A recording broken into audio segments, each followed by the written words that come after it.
선생님들, 혹시 이런 경험 없으세요? 수업이 한창 잘 진행되고 있는데 갑자기 학생 한 명이 엉엉 울기 시작하는 거예요. 그럼 순식간에 수업 분위기는 깨지고 다른 아이들 시선은 다 그쪽으로 쏠리고 정말 난감하죠. 도대체 이럴 때 어떻게 해야 할까? 오늘 바로 그 해법을 좀 속 시원하게 파헤쳐 보려고 합니다. 오늘 이 시간을 통해서요, 선생님들께 정말 실용적인, 바로 내일부터 써먹을 수 있는 그런 지침을 좀 드리고 싶어요. 이제부턴 학생의 눈물을 그냥 또 오네 하고 문제 행동으로만 보지 마시고요. 그 안에 숨겨진 진짜 신호가 뭔지 그걸 읽어내는 전문가가 되어보는 거죠. 자, 그래서 오늘 우리가 함께 짚어볼 내용들은 이렇습니다.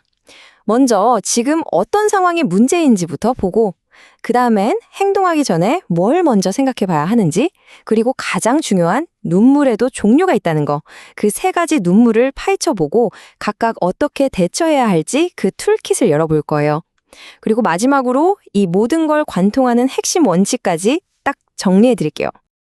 네, 그럼 첫 번째 이야기부터 시작해 볼까요? 바로 중단된 교실입니다. 제목만 들어도 어떤 상황인지 딱 감이 오시죠?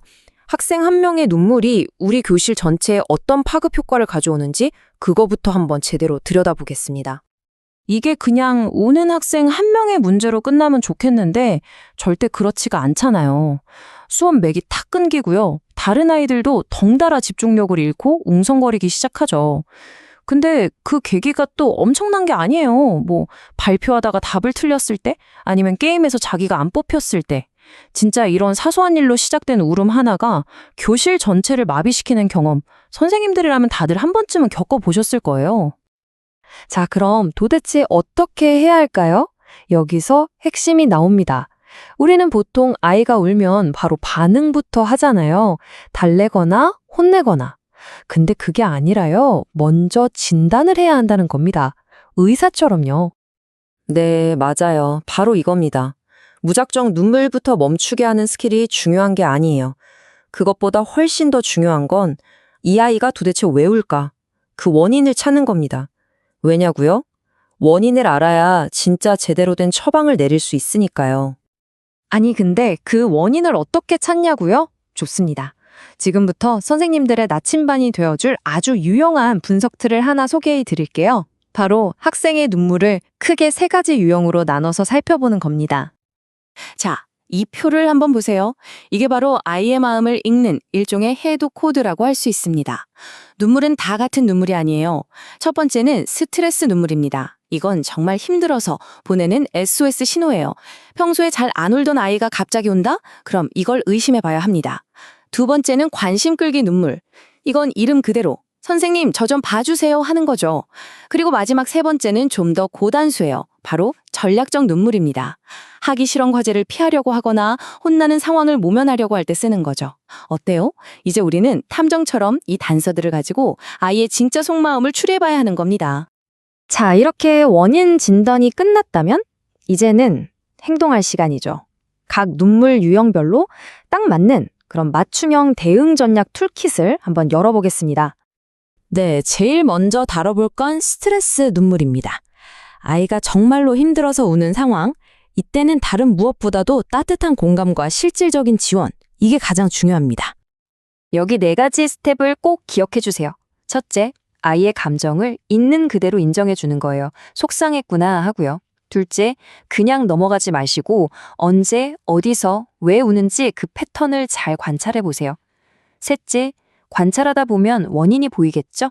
공부가 어려운 건지, 친구랑 다툰 건지, 그 근본 원인을 해결할 수 있게 직접 도와주시는 겁니다. 그리고 마지막으로 정말 중요한 거, 바로 학부모님과 소통해서 학교와 집이 한 팀으로 움직이는 겁니다. 특히 저학년 교실에서는 이런 경우들 많죠. 아침마다 엄마랑 헤어지기 싫어서 우는 아이, 바로 분리불안인데요. 이럴 땐 부모님이 가신 직후에 바로 아이가 좋아하는 재미있는 활동을 시작해서 시선을 확 돌려주는 게 효과가 좋습니다. 또 집이 그립다고 우는 아이도 있잖아요. 이럴 땐 가족 사진 같은 걸 책상에 놓아두게 하는 건 괜찮은데 섣불리 집에 전화하게 하는 건 조심해야 돼요. 오히려 더 보고 싶어질 수 있거든요. 자, 그럼 이제 두 번째, 세 번째 유형이었던 관심 끌기 눈물과 전략적 눈물로 넘어가 볼까요? 이건 아이가 진짜 힘들어서 우는 게 아니라 뭔가 다른 의도가 있을 때잖아요. 이럴 땐 완전히 다른 접근법이 필요합니다. 이럴 때 쓸 수 있는 가장 기본적이면서도 강력한 방법이 바로 무시하고 칭찬하기 전략입니다. 간단해요. 아이가 의도적으로 울고 있을 때는 차분하게 아무 일 없다는 듯이 수업을 계속하는 거예요. 반응을 안 보여주는 거죠. 그러다가 아이가 울음을 딱 그쳤다? 바로 그 순간에 즉시 다가가서 스스로 멈췄구나, 정말 대단하다 하고 긍정적인 관심을 팍팍 주는 겁니다. 울 때는 소용없고 울지 않아야 선생님이 나를 봐주시는구나, 이걸 몸으로 배우게 하는 거죠. 근데 아마 이런 생각 드실 거예요.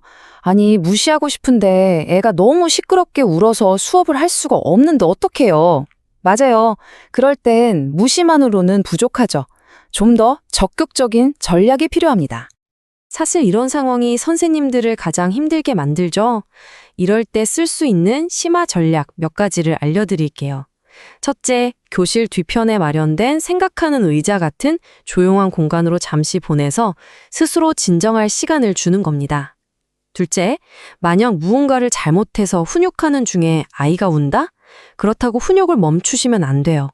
목소리는 부드럽게 하되 정해진 원칙은 단호하게 지켜야 합니다. 그리고 마지막으로 우는 동안 못했던 공부나 과제는 반드시 다 끝내도록 해야 합니다.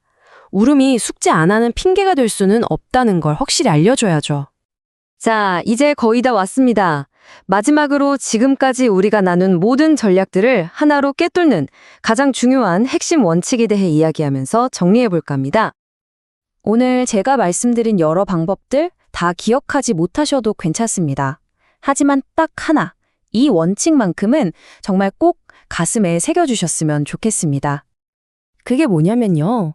아이의 울음을 단순히 없애야 할 문제 행동으로 보지 않는 겁니다. 대신에 아이가 우리에게 보내는 절박한 소통의 신호로 바라보는 거죠. 여러분, 울음은 그냥 증상일 뿐이에요. 진짜 병은 그 뒤에 숨어 있습니다.